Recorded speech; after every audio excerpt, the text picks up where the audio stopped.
चोट्टा लोग बहुत धनवान होंगे।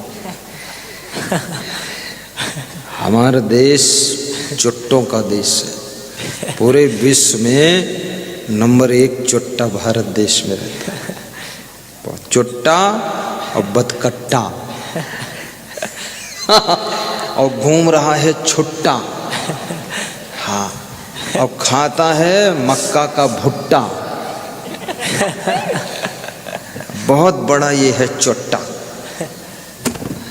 भारत देश में वास्तव में ये देश महान हो या ना हो, लेकिन चोर तो यहाँ बहुत है। 4 लेन के बाद चोर लेन निकल पड़ती है। 4 लेन सड़क बनी, फिर चोर लेन बन गई, सब खत्म।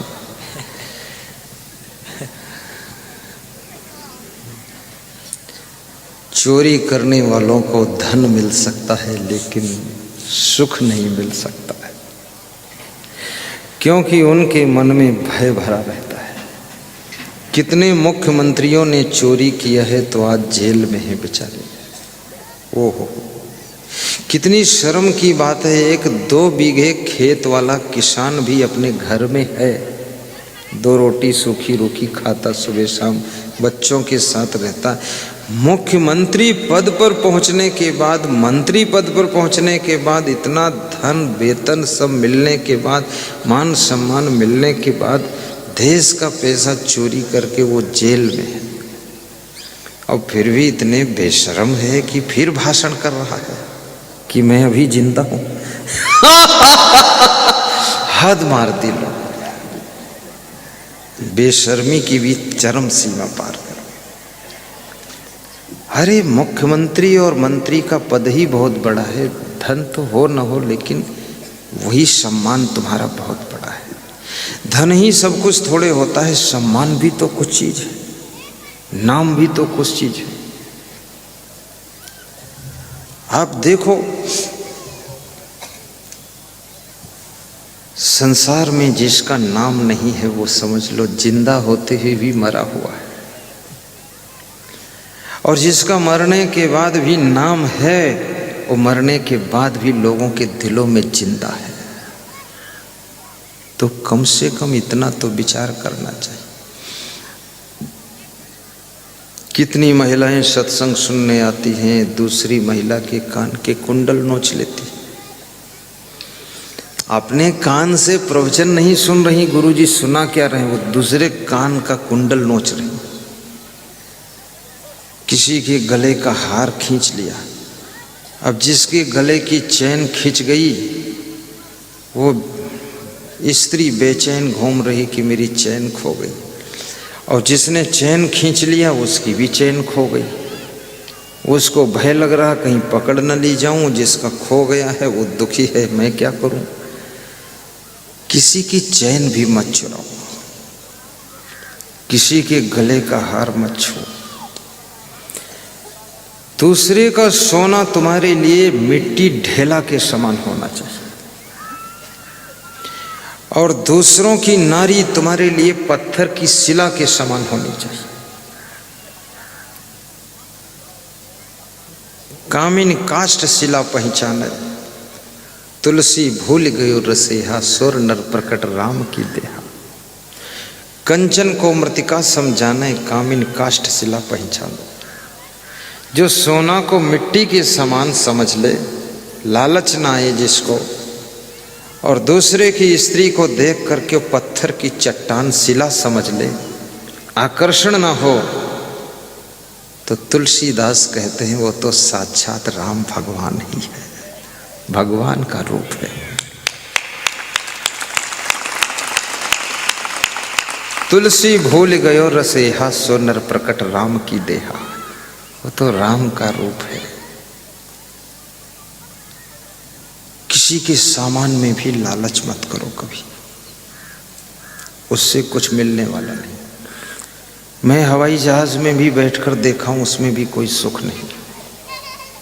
हालांकि हवाई जहाज जब आकाश में निकलता तुम देखते हो हाँ ये जा रहा हवाई जहाज। हवाई जहाज में जितने लोग बैठे हैं उनको हमने हंसते हुए नहीं देखा। वो सब इतने बड़े बड़े मुंह उनके हैं, बड़ी बड़ी खोपड़ी, और ऐसे बैठते हैं। भूत प्रेत जैसे। उसमें केवल अकेला मैं ही होता हूँ जो हंसता हूँ। तो वो सब मेरी ओर देखते रहते, ये हंसती क्यों हो? तो मैं कहता हूँ तुम भूत प्रेत बने क्यों हो?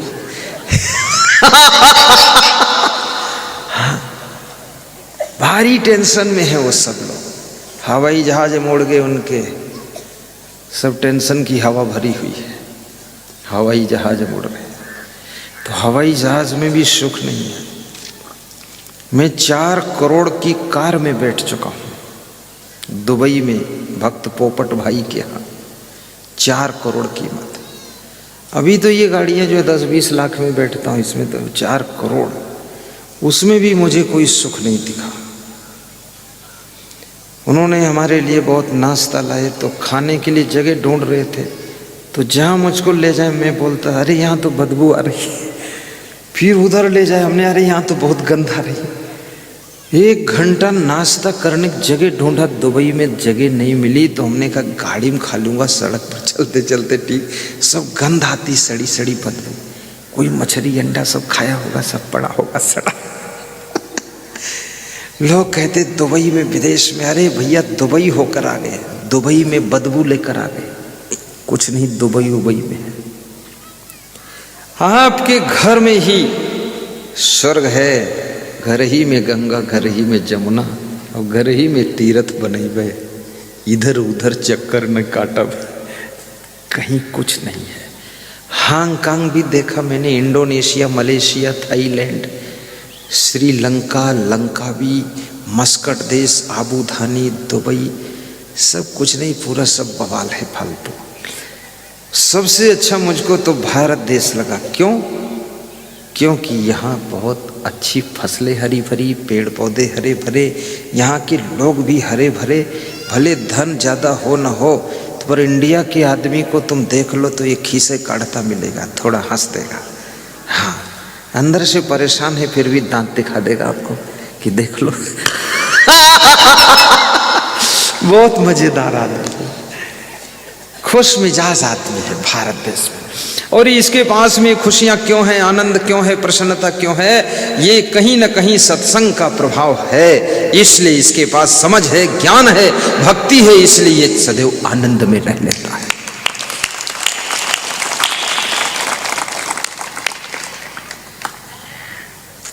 धर्मी तत्परता, मुखे मधुरता, दाने समुत साहिता। और जिसका मन दान करने में उत्साही रहता है, जो दान करता है, ज्ञान दान, अन्न दान, वस्त्र दान, भूमि दान, धन दान, प्रेम दान, क्षमा दान, प्राण दान, जीवन दान, अन्न दान, दान करने में जिसको खुशी होती है कि कुछ दान दे दिया जाए, और दान देना चाहिए। कल मेरे पास एक फोन आया सुबह सुबह, राजस्थान के भक्त श्री रघुवीर मीणा का।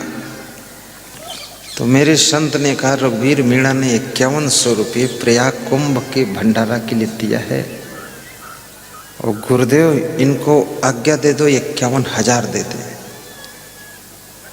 तो रघुवीर मीणा ने मुझसे बात किया, बोले क्या आज्ञा है गुरुदेव? हमने कहा तुमने जो इच्छा है वो दे दो, हमारी कोई आज्ञा नहीं देने के लिए। बोले आप बोल दो तो 1,51,000 दे दो। तो मैंने कहा मैं तुमसे नहीं बोलूँगा, इसलिए नहीं बोलूँगा कि नहीं बोलूँगा, इसलिए नहीं बोलूँगा। बोले क्यों नहीं बोलोगे? हमने कहा नहीं बोलूँगा। बोले फिर बोलोगे नहीं तो हम देंगे नहीं। तो हमने कहा तुम दो या न दो, लेकिन हम तुमको बोलेंगे नहीं। बोले क्यों नहीं बोलोगे? हमने कहा तुमको इसलिए नहीं बोलेंगे कि मैंने कभी नहीं बोला था, तो तुमने आस्था चैनल की 1 महीने की फीस 1,60,000 रुपये नगद हमको दे गए थे। अगर हम बोलते तो शायद 60,000 ही देते, लेकिन 1,60,000 अपने आप दे गए थे 22 साल की उम्र में। तो तुम्हारी जो इच्छा हो सेवा करो, दान में तुम्हारा मन हो करो, ना मन हो ना करो। क्योंकि दान जो हम देते हैं ये दान, इसका पुण्य हमारे पास ही आता है लौट करके। इसका पुण्य ऐसा नहीं कि इधर उधर चला जाए, ये पुण्य हमको ही मिलता है दान का। राजा वीरभद्र के राज्य पर बलवान राजा ने चढ़ाई किया, राजपाट ले लिया। राजा वीरभद्र पति पत्नी राजा रानी मेहमान का भेष बना करके निकल गए। बलवान राजा के सैनिकों ने पकड़ा, तुम कौन हो? तो कहा हम मेहमान हैं, हमसे कोई मतलब नहीं। तो छोड़ दिया, तो राज से बाहर हो गए। थोड़े दिन रिश्तेदारों के यहाँ कुछ खाया पिया, रिश्तेदार भी सम्मान करना बंद कर दीजिए। ये तुम्हारे पास अगर कुछ ना हो तो रिश्तेदार भी तुम्हारा सम्मान नहीं करेगा, ये भी याद रखना। इसलिए मैं आपसे निवेदन करूँगा कि आप अपने को मजबूत बनाइए, अन्यथा तुम्हारे घर से कोई रिश्तेदारी भी नहीं जोड़ेगा। ना तो बेटी देगा ना तुम्हारी बेटी लेगा, तुम्हारे घर में सब कुंवारे लोग पड़े रहेंगे।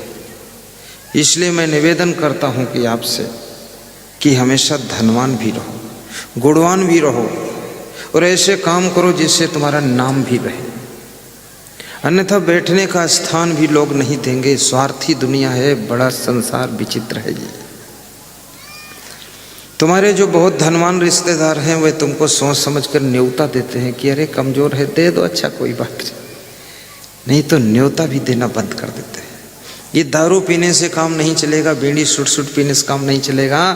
आपको संपन्न होना पड़ेगा, तभी आपको रिश्तेदारों में कद्र मिलेगी, अन्यथा कद्र नहीं होगी, अभद्र व्यवहार होगा आपके साथ। और साधु संत में भी अगर कमजोर हो गए ना तो साधु संत को दूसरा साधु संत भी नहीं पूछेगा। इसमें भी लफड़ा है साधुओं में भी। मैं पहली बार गुजरात गया तो एक साधु ने मेरी ओर 1 रुपया फेंका, जोर से 10 फीट दूर गिरा रुपया, बोला ले लो चले जाओ। उसने सोचा ये भिखारी है, मुझको सोचा। और मैं तो पूरे इंडिया के सर्वे पर निकला था, मुझे देखना था लोग क्या करते हैं, कैसे करते हैं। तो 1 रुपया मेरे मन में पहले तो वह ना उठाऊं, फिर हमने सोचा ले लो, भागे भूत लंगोटी भली, 1 रुपया भी ठीक है, ले लिया मैंने। 10 साल में मैंने साधना किया, तपस्या किया, स्वाध्याय किया और तैयार हुआ। फिर वही गुजरात में जब मैं गया तो रथ की बग्घी पर बिठाकर ढोल बाजे बजा करके उन्होंने हमको 51,000 दक्षिणा दिया और बोले आपका दर्शन मिला, हम धन्य हो गए। हमने कहा पहले जो भिखारी था वो भी अब धन्य सबको करने लगा। ये संतों में भी आप मेहनत नहीं करोगे तो आप कबाड़ खाना हो जाओगे। कितना कबाड़ी साधु घूम रहा है, कबाड़ खाना लेकर बस खोपड़ी खोले इधर उधर घूम रहा, फालतू चक्कर काट रहा। संत लाइन में भी मेहनत करना चाहिए और भक्त लाइन में भी मेहनत करो। भक्त बनो लेकिन कंगाल भक्त ना बनो। भक्त बनो तो ऐसे भक्त बनो जैसे कृष्ण भगवान भक्त तो थे, अपने गुरु के शिष्य थे, पर उनके पास सोने की द्वारिका थी, सोने के महल में रहते थे। ऐसे तुम कृष्ण जैसी भक्ति करो और सोने के महलों में रह करके अपने गुरु का नाम याद किया करो। कदाचित तुम्हारी गरीबी नहीं मिट रही है तो सेवरी बन करके कुटिया में भगवान गुरु को याद कर लिया करो। और गरीबी कैसे नहीं मिटेगी? गरीबी कोई ऐसी चीज नहीं है जो कोई जानदार प्राणी हो तुमको पकड़ कर बैठ गई है। गरीबी मिटाने का फार्मूला है पति पत्नी लड़ाई न करो, गरीबी मिट जाएगी। भाई भाई सलाह से काम करो, गरीबी मिट जाएगी। जल्दी बंटवारा मत करो, गरीबी मिट जाएगी। काम डट के करो, गरीबी मिट जाएगी। काम के घंटे बढ़ाओ, आराम के घंटे घटाओ। आलस से बिल्कुल न रखो, नशा व्यसन कोई मत करो, फिजूल खर्ची मत करो, टाइम पास मत करो। फटाफट स्नान करो, फटाफट भोजन करो, फटाफट काम करो। जरा जल्दी करो, स्पीड करो, झटपट बर्तन मांज डालो, झटपट भोजन बना दो। रसोई में 6-6 घंटे घुसे मत रहो, 2 घंटे में फाइनल करके निकलो रसोई से बाहर और फट से बर्तन मांजो, झट से कपड़े धो, फैलाओ, सुखा दो। अपने कपड़े तहा कर समेट कर अच्छी तरह से रख लो और गाली गलौज ना करो और गुरु का नाम लो, प्रवचन सुनो, स्वभाव को सुंदर बनाओ, व्यवहार को साफ सुथरा रखो और वाणी में मिठास पैदा करो। बोलने की कला सीख लो, गरीबी लाखों कोस दूर हो जाएगी, तुम अमीर हो जाओगे, माल वाला। आंख मूंद करके पढ़ना शुरू करो। जितनी बेटियां सुख चाहती हैं, शांति चाहती हैं, इनको 2 काम करना चाहिए। नंबर 1 प्रवचन सुनना चाहिए, नंबर 2 इनको पढ़ने में पूरा मन लगा लेना चाहिए। और ये बेटे लोग भी पढ़ने में मन लगा लो। आपको जैसे अर्जुन को मछली की आंख केवल दिखती थी, ऐसे तुमको केवल अपने शिक्षा का लक्ष्य दिखाई देना चाहिए और कुछ नहीं दिखना चाहिए। एक दिन पढ़ लिख करके तुम जब तैयार होगी ना, तहसीलदार बनोगी, एसपी बनोगी और 2 स्टार दरोगा जी बनोगी, और उस समय तुम कलेक्टर बनकर आओगे, बैरिस्टर बनकर आओगे, जज बनकर आओगे, तो तुम्हारा गांव में नहीं, एरिया में नहीं, जिले में पूरा सम्मान होगा, नाम होगा, काम होगा, धन धाम होगा, और लोग कहेंगे वास्तव में उनके बेटे बेटियों ने तो कमाल करके दिखा दिया। इसलिए मैं सभी बेटे बेटियों से कहता हूं कि कृपया टाइम मत पास करो। कितने बेटे लोग हैं उनको मैं देखता हूँ इधर उधर सड़क किनारे खड़े रहते हैं, टांग टेढ़ी करके खड़े होते हैं। न जाने कौन फैशन बनाया है, किस हीरो से सीखा है, लंगड़ा हीरो इनको लंगड़ खाना बना दिया। और लड़कियां भी कितना टाइट पैंट पहनकर खड़ी होती हैं, ऐसा लगता है कुश्ती लड़ना चाहती हैं। ये सब नौटंकी मत कर, ठीक से ढीले कपड़े पहन, पढ़ाई में मन लगा, मोबाइल के चक्कर में मत पड़, फैशन मत बना, बाल इधर उधर मत छितरा, बांध ले बालों की गठरी, काम शुरू कर।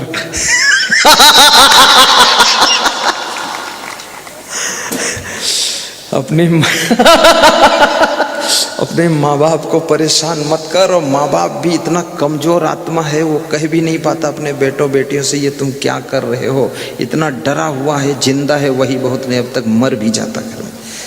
अरे दमदार बाप बनो, दमदार माँ बनो, थोड़ा धर पकड़ रखो, अनुशासन रखो। इधर उधर गड़बड़ सड़बड़ कैसे लोग करते हैं, इनको टाइट रखो, अनुशासन में रखो।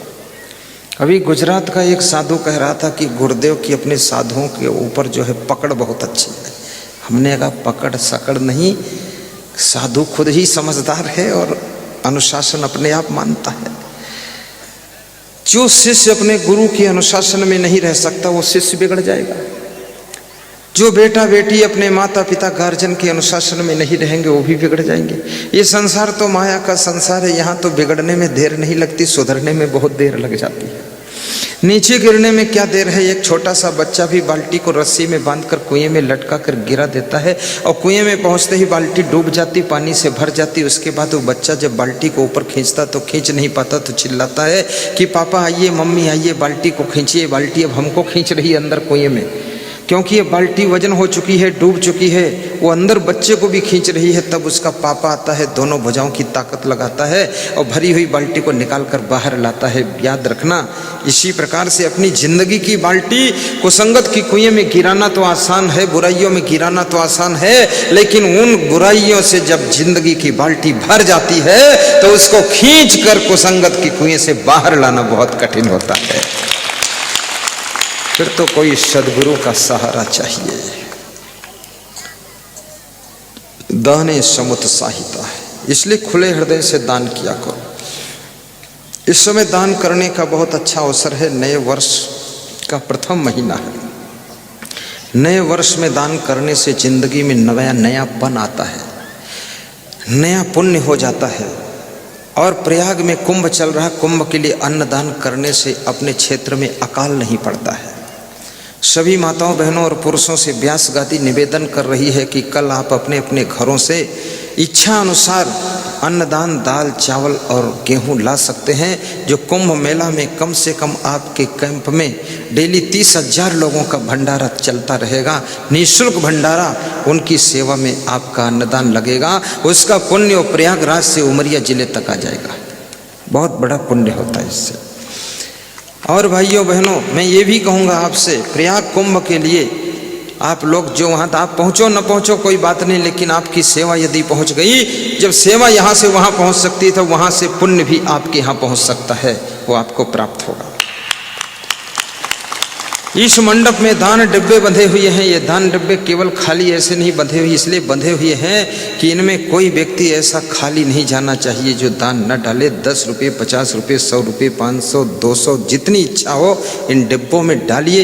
ये आपका सीधा दान वहाँ लाखों भक्तों की सेवा में लगाया जाएगा और उस सेवा का पुण्य आपको ही प्राप्त होगा। एक अंधा भिखारी ट्रेन में भीख मांग रहा था। उस अंधे भिखारी को देख करके बहुत से लोग कहते थे बाबा जी आगे बढ़ जाओ, बाबा जी आगे बढ़ जाओ। कुछ लोग 1 रुपया डाल देते थे। एक आदमी को दया आ गई, ऊपरी सीट बर्थ पर सोया हुआ था, उठा और 100 का नोट निकाला और उसके डब्बे में डालने की कोशिश किया, लेकिन हाथ वहाँ तक नहीं पहुँचा। तो नीचे बर्थ पर जो व्यक्ति बैठा हुआ था उस यात्री से कहा, ये 100 रुपये ले करके इसके डब्बे में डाल दो, भिखारी अंधा है। तो उसने डाल दिया और कहा बाबा 100 रुपये है, संभाल लेना। तो बंदे भिखारी ने कहा, जिसने मेरे डिब्बे में दान पात्र में 100 रुपये डाले हैं, मेरा आशीर्वाद वहाँ तक पहुँचे, भगवान उसको सुखी रखे। तो लोग हंसने लगे, बोले पैसा तो ऊपर वाले की जेब से आया, डालने वाला तो बीच वाला है, आशीर्वाद तो बीच वाले तू दे रहा है। तो अंधे भिखारी ने कहा कि मैं अंधा हूँ, लेकिन मेरा आशीर्वाद अंधा नहीं है, आशीर्वाद डायरेक्ट वहीं पहुँचेगा जहाँ से नोट निकल कर आया है।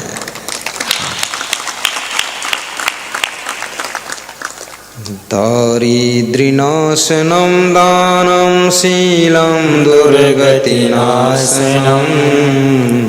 अज्ञाननाशिनी प्रज्ञा भावना भयनाशिनी। सीधे बैठ जाओ, गौर से सुनना, बहुत अच्छी बात बताऊंगा।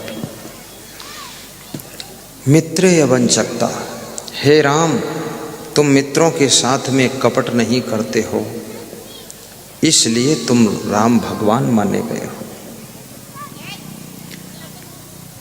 जो मित्रता में शत्रुता का धर्म नहीं करता है। बादशाह अकबर और बीरबल मुख्यमंत्री, बीरबल ब्राह्मण थे, बादशाह अकबर मुसलमान थे, उनके मुख्यमंत्री बीरबल थे। बीरबल बहुत बुद्धिमान थे। बीरबल मुख्यमंत्री भी थे और मित्र के समान बादशाह अकबर उनको अपने साथ रखते थे, हमेशा साथ रखते थे। एक दिन बादशाह अकबर के मन में बहुत प्रेम जग गया और उन्होंने कहा कि आज मैं अपनी रानी के लिए सेव फल स्वयं चाकू से काट कर खिलाऊंगा। चाकू उठाया और सेव फल काटने लगे तो सेव फल काटने की आदत नहीं थी, प्रैक्टिस नहीं थी। सेव फल काटते काटते उनकी अंगुली कट गई, अंगुली से बहुत खून निकला और घाव हो गया। तो बीरबल अंगुली जब कटी देखते हैं तो बीरबल मुस्कुराते हैं कि वह पति धन्य है जो अपनी पत्नी के लिए सेव भी काटे, अंगुली भी काटे, तो क्या प्रेम है। अकबर को बुरा लगा कि ये मेरी टांटिंग कर रहा, मेरी अंगुली में दर्द हो रहा है। तो अकबर बादशाह ने कहा, बीरबल मेरी अंगुली में बहुत दर्द हो रहा है, मेरी अंगुली कट गई चाकू से। तो बीरबल ने कहा, जो हुआ वो अच्छा ही हुआ है, इसमें कुछ भी बुरा नहीं। अंगुली कट गई तो कम से कम अब कभी सेव भी नहीं काटोगे। क्या जरूरत थी रानी के लिए सेव काटने की, बहुत काटने वाली सब दासियां हैं। इतना प्रेम जता रहे हो, सेव काट रहे हो, चक्कू चला रहे हो। तो बादशाह अकबर को गुस्सा आ गई, बोले इसको जो है काल कोठरी में बंद कर दो। तो काल कोठरी में सजा दे दिया कि 2 महीने की सजा है, काल कोठरी में बंद रखो इसको। अब बीरबल मुख्यमंत्री काल कोठरी में जेल में बंद है। बीरबल भी सोच रहा ये भी अच्छा हुआ, कम से कम 2 महीने तो रेस्ट मिलेगा। मूर्ख के चक्कर में रोज तिकड़म होता था, आराम से रहना। कितने लोग जेल में जाते वहाँ बहुत खुश होते हैं, क्योंकि जेल में बहुत से झंझटों से छुट्टी भी मिल जाती।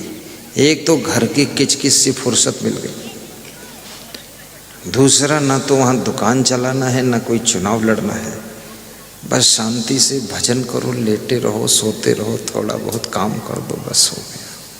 और व्यवहार बना लो तो गीत गाते रहो, मस्त रहो। क्योंकि मैंने कई जेलों में बहुत प्रवचन दिए हैं, तो जो वहाँ के जेल अधीक्षक है, जेलर है, वो भी सब, जेलर भी तो जेल में ही रहता है, उसके अंदर वो भी है, 12 घंटे वहीं रहता है। जेल अधीक्षक भी रहता है, तो उसी में कैदी रहता, तो फर्क क्या उसमें। बस मन से मान लेना है, वो नौकरी करते तो रहते हैं और तुमने अपराध किया तो रहते हो। तो वहाँ मैंने देखा जेल अधीक्षक और जेलर भी दुखी है, वो सुखी नहीं है, उसको भी बहुत टेंशन है। इधर क्या हुआ, एक दिन शिकार खेलने के लिए बादशाह अकबर गए। छोटी सी सेना ले गए थे, तेज चाल वाले घोड़े पर बैठकर दौड़ा दिया घोड़ा, सैनिक पीछे छूट गए, आगे निकलते चले गए। आगे कुछ कबीले वालों का इलाका आ गया तो कबीले वालों ने बादशाह अकबर को पकड़ लिया और बोले अरे इसकी आज बलि चढ़ाएंगे, आज का दिन अच्छा है, वन देवता की बलि हो जाएगी, अकबर को पकड़ो। तो जब उसको बलि चढ़ाने चले तो उसके सब शरीरों को देखा तो उसकी अंगुली कटी थी। तो कबीले वालों ने कहा कि इसकी अंगुली कटी है, ये तो बलि चढ़ाने योग्य नहीं है, क्योंकि इसकी तो बलि कहीं चढ़ चुकी है, इसलिए इसको नहीं, तो छोड़ दिया। तो अकबर लौट कर जब आ रहा था तो सोच रहा था कि मुख्यमंत्री बीरबल ने कहा था अंगुली कटी, ये भी अच्छा ही हुआ है, तो वास्तव में अच्छा हुआ, अंगुली कटी न होती तो आज मेरी बलि हो जाती, ये लोग मुड़ काट देते मेरा। अकबर बादशाह खुश होकर आया और काल कोठरी से बीरबल को निकाला और धन्यवाद दिया कि तू धन्य है, एक बात तो बता दे, तूने कहा मेरी अंगुली कट गई तो कहा अच्छा ही हुआ, तो वास्तव में जान बच गई ने, कबीले वाले सब बलि चढ़ा देते हमको आज, लेकिन तू ये बचा, तू जेल में चला गया, काल कोठरी में चला गया, तो इसमें क्या अच्छा हुआ? तो कह रहा था जो ऊपर वाला करता अच्छा ही करता है, तो तू जेल में चला गया, मैं कर दिया, जेल में डाल दिया, तो इसमें तेरा क्या अच्छा हुआ? बोले मेरा अच्छा ये हुआ, अगर मुझे तुम सजा न देते, जेल में न डालते, तो मैं तुम्हारे साथ हमेशा रहता हूँ, हमेशा तुम साथ रखते हो, साथ लेकर के जाते, तो कबीले वालों ने जो तुमको पकड़ा था, तुम्हारी अंगुली कटी थी, तुम्हारी बलि नहीं किया, और मैं ठीक ठाक था तो मेरी बलि कर देते इसलिए मुझे जेल में डाल दिया, तो वो भी अच्छा ही हुआ, हम भी बच गए, तुम भी बच गए तो जो भी ऊपर वाला करता वो अच्छा ही करता है। बड़ी भाग्य मानुष तन पावा, सुर दुर्लभ सद्ग्रंथन गावा। बड़े भाग्य मानुष तन पावा, सुर दुर्लभ सद्ग्रंथन गावा। धर्मे तत्परता, मुखे मधुरता, दाने समुत्साहिता, मित्रे अवंचकता। मित्र के साथ में कभी कपट का व्यवहार न कीजिए, और जिसने आपके विश्वास को बहुत माना हो उसके विश्वास को धोखा मत दीजिए। धन के लालच में आकर के विश्वास को मत तोड़िए। किसी ने तुम पर भरोसा करके यदि कुछ बहुत बड़ा काम किया है, उसको विश्वासघात मत करना।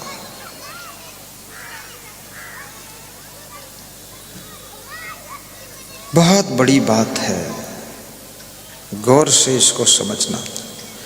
मित्रे अवंचकता, गुरु विनयता, और जो व्यक्ति अपने से बड़ों से सदैव विनम्र रहता है, ये राम का गुण है, जो विनम्रता पूर्वक सबके साथ व्यवहार करता है। अहंकार हमेशा तुम्हारा नुकसान करता है, अभिमान हमेशा तुमको नीचे गिराता है। नम्रता हमेशा तुमको बड़ा बना देती है। नानक नन्हे होए रहो जैसे नन्ही दूब, सबही घास जरी जात है दूब खूब की खूब। भाइयों बहनों, जंगल में एक बहुत बड़ा सरोवर था और सरोवर के किनारे बहुत सुंदर पार्क भी लगा हुआ था। पार्क में तरह तरह के फूल लगे हुए थे। उन फूलों में एक गुलाब का फूल लगा हुआ था, और गुलाब का पौधा वो बहुत छोटा था, उसमें एक ही फूल था और उसके नीचे एक पत्ती गुलाब की थी। तो गुलाब की पत्ती बार बार मन में सोचती थी कि मेरा तो कोई महत्व ही नहीं है, मैं खामखा लगी हूँ गुलाब के पौधे में। जो कोई आता गुलाब को देखता, गुलाब को धन्यवाद देता, गुलाब को छूता, गुलाब को सूंघता, और मैं फालतू इस गुलाब के साथ लटकी हुई हूँ। मैं किस काम की, मेरा तो कोई सम्मान ही नहीं, कोई महत्व ही नहीं। ऐसा वो सोच रहा था। इतने में ही जोर से आंधी आई, तूफान आया, बरसात हुई, पानी जोर से बरसा, तो पेड़ पौधे जो थे सब लुढ़क गए, गिर गए। तो जो गुलाब की पत्ती थी वो भी टूट गई और टूटकर हवा में उड़ गई और उड़ करके सरोवर में जाकर गिर गई। और सरोवर में जाकर के जब गिरी तो पत्ती तो डूबती नहीं है, वो तैर रही थी पानी पर। तो उस सरोवर में एक चींटी डूब रही थी। उस पत्ती को देखकर चींटी पत्ती की ओर आती है और पत्ती का सहारा लेना चाहती है। तो गुलाब के पौधे की पत्ती कहती, आओ, हम कुछ नहीं कर सकती लेकिन तुमको बिठाकर किनारे लगा सकती है। तो उस पत्ती के ऊपर वो चींटी बैठ लेती है और पत्ती हवा के लहरों में बह करके जा करके किनारे लग जाती है और चींटी सरोवर से बाहर निकल जाती है। तूफान भी शांत हो जाता है। तब उस पत्ती को ऐसा लगा, चींटी से पूछा कि तुम्हारी जिंदगी बच गई। तो चींटी ने कहा, तुमको धन्यवाद है जो आज तुमने मेरी जिंदगी बचाई और हमको पार उतार दिया, मैं डूब जाती सरोवर में। तो उस पत्ती ने कहा, आज मुझको पता चला कि मेरी जिंदगी भी किसी की जिंदगी बचाने के काम में आ गई, इसलिए मुझे उस गुलाब के साथ लगे रहना ही ठीक था। ऐसे तुम किसी बड़े आदमी के साथ में लगे हुए हो तो तुम भी एक दिन किसी न किसी के काम आ जाओगे। ये मत सोचो कि मैं कोई महत्वपूर्ण नहीं हो, तुम भी बहुत महत्वपूर्ण हो सकते हो, तुम भी किसी के काम आ सकते हो।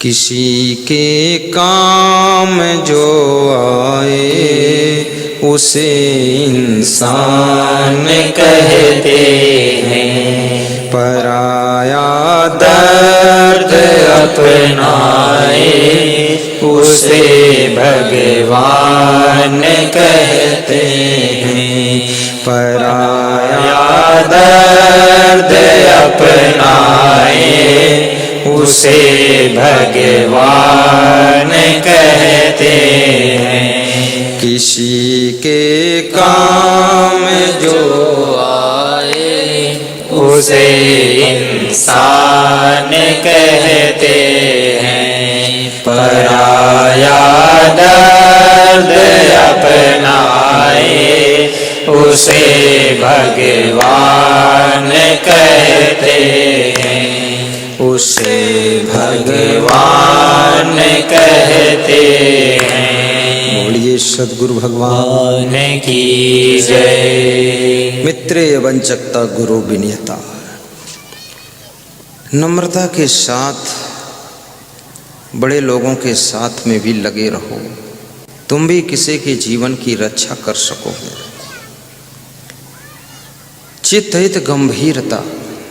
चाणक्य कहते हैं कि हे राम, आपके चित्त में चंचलता नहीं है, आपका चित्त बहुत गंभीर है, इसलिए तुम भगवान कहे गए हो। आचार्य शुचिता, आपके आचरण भी बहुत पवित्र है। और साथ साथ में शास्त्रेषु विज्ञात्रता गुणे रसिकता, आप में विभिन्न प्रकार के नए नए गुणों को सीखने की भी कला है। हमेशा नए नए गुणों को सीखने की इच्छा रखिए कि कुछ नया सीखूं, कुछ बड़ा सीखूं, जिंदगी भर विद्यार्थी बने रहो। आपके देश के प्रधानमंत्री नरेंद्र मोदी विदेश में जाते हैं, उनके बारे में मैंने सुना है कि वो पुस्तक लेकर जाते हैं और हवाई जहाज में जो टाइम मिलता है तो उसमें पढ़ते रहते हैं, क्योंकि ज्ञान की कोई सीमा नहीं होती है। इसको जितना सीखोगे उतना ज़्यादा तुम्हारे अंदर निखार आता रहे।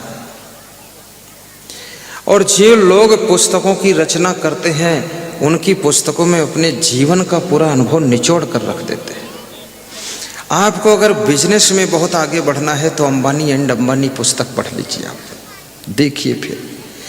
और आपको ज़िंदगी में बहुत ज़्यादा सफल होना है, उन्नति करना है, तो उन्नति कैसे करें ये पुस्तक यहाँ स्टॉल पर मिलती, उसको पढ़िए। और आपको सुख शांति पाना है तो सुख की खोज पुस्तक का अध्ययन कीजिए, जीने की राह पढ़ लीजिए, उसको ले लीजिए। आपको थोड़ा मस्ती से रहना है तो भजनावली पुस्तक खरीद करके थोड़ा भजन गुनगुनाते रहिए।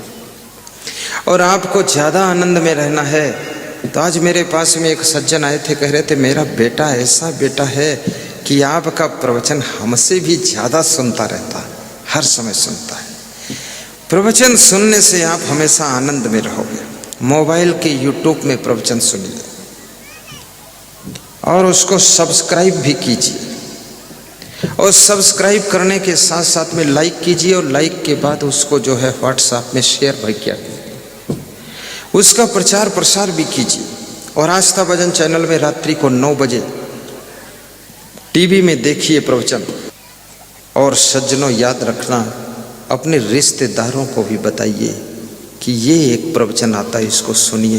देखिए आपका दामाद कितना सुंदर हो जाएगा, आपके भांजे भी बहुत अच्छे हो जाएंगे सत्संग सुन करके, आपके सास ससुर भी सुधरेंगे और आपकी साली भी सुधर जाएगी।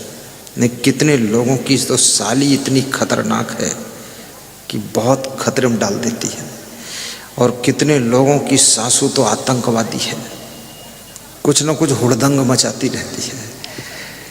ये सास ससुर साली साला को भी सुधारना जरूरी है।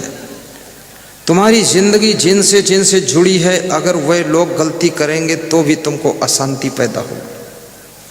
तुम कितने अच्छे हो, लेकिन फिर भी तुमको पूरी शांति तभी मिलेगी जब तुमसे जुड़े हुए लोग भी अच्छे होना चाहिए, अन्यथा तुमको शांति नहीं मिलेगी। आप देख लो अपनी जिंदगी में, तुम पति पत्नी बहुत अच्छे हो, लेकिन तुम्हारा बेटा ठीक नहीं तो तुम दोनों लोग उसके कारण दुखी रहते हो, बेटे के कारण। और बेटा भी ठीक है, बहू ठीक नहीं तो उसके कारण दुखी रहते हो। बहू बेटा ठीक है, बाप भी ठीक है, लेकिन तुम्हारी माँ ठीक नहीं है तो उसके कारण दुखी रहते हो। और माता पिता बेटा बहू सब ठीक है, लेकिन चाचा जी बहुत खतरनाक है, उसके कारण दुखी रहते हैं। और तुम्हारे घर में तुम्हारी जिंदगी से जुड़ा हुआ कोई ना कोई एक ना एक व्यक्ति ऐसा जरूर होगा जो बहुत दुष्ट प्रकृति का होगा, और जिसके कारण तुम्हारी नींद हराम हो जाएगी और तुम उससे बहुत दुखी रहोगे। एक ऐसा रहेगा जरूर। अगर एक भी तुम्हारी जिंदगी में दुष्ट नहीं है, बड़ा आनंद मंगल है, इसका मतलब तुमने 7 जन्म से कोई गलतियां नहीं किया है, बहुत पुण्य करके तुम पैदा हुए हो, इसलिए सब ठीक मिला हुआ।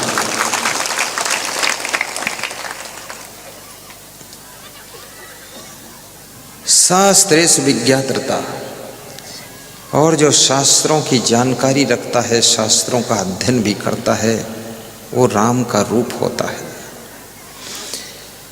और कहते हैं कि रूपे सुंदरता, जिसका रूप सुंदर है, और शिवे भजनता, जो भक्ति भजन करता है, तो मस्त राघवा, हे राम, ये सब गुण आप में है, इसलिए तुम भगवान हो। ये गुण जिस इंसान में आ जाते हैं, वो इंसान भी भगवान का रूप हो जाता है। आप अपने को इंसान बनाइए, इंसान से भगवान बनाइए। भगवान को तो आपने नहीं देखा है, लेकिन भगवान का रूप स्वयं के अंदर प्रकट कीजिए। पराया दर्द अपनाए उसे भगवान कहते हैं, किसी के काम जो आए उसे इंसान कहते हैं। एक गुरु चेला जा रहे थे तो किसी खेत में एक मजदूर अपना थैला रखकर कपड़े उतार करके खेत में काम कर रहा था। मुश्किल से 200 रुपये दिन भर में कमाता था, और फिर भी भजन गाता रहता था। तो चेला ने कहा कि इसका थैला उठा लूं क्या? तो गुरु ने कहा थैला मत उठाओ, इसके थैले में 200 रुपये 100 के 2 नोट रख दो जाकर के। तो उसके थैले में 100 के 2 नोट रख दिया चेला ने। और गुरु ने चेला से कहा कि अब आड़ में, झाड़ में, झाड़ी में छिप करके बैठो, क्या होने वाला है। तो जब वो मजदूर खेत में काम करके लौटा, शाम को अपना थैला खोला और देखा तो उसमें 2 नोट नए 100 के रखे हुए थे। तो उसने आकाश की ओर देखा और कहा कि ऊपर वाले की कृपा ऐसी है, आज मेरी माँ बीमार थी तो 200 रुपये मेरे थैले में ऊपर वाला रख कर चला गया, ऐसा कहा। तो इधर गुरु अपने चेला से कहता है, देखो जिंदगी में ऊपर वाला तो कभी आता नहीं, लेकिन ऊपर वाला कभी कभी इंसान को ऊपर वाला बना करके किसी को सहारा दिला देता है। आज मेरे चेला तू ऊपर वाला का काम किया, इसलिए तू ही ऊपर वाला है।